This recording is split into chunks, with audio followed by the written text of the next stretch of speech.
Hi everybody, this is Judy at Judy in the Kitchen. A couple quick tips on preparing mushrooms when you're getting ready to eat them. Oh, they usually come with little specks of the soil or the peat moss or whatever it is that they are grown in, little specks of that on there. We want to get it off, and some people will just take a paper towel and just kind of brush them off a little bit.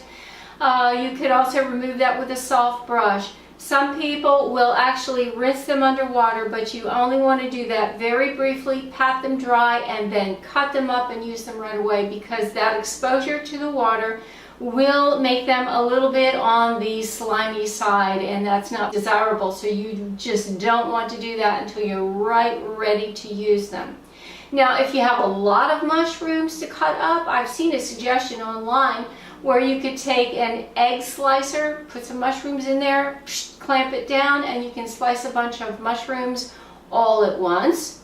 And someone else suggested that you take a grater and grate them if you want really, really small pieces, and you've got people who are, they're not so sure, maybe children, and you want to see them eat some mushrooms, but they are shying away from them.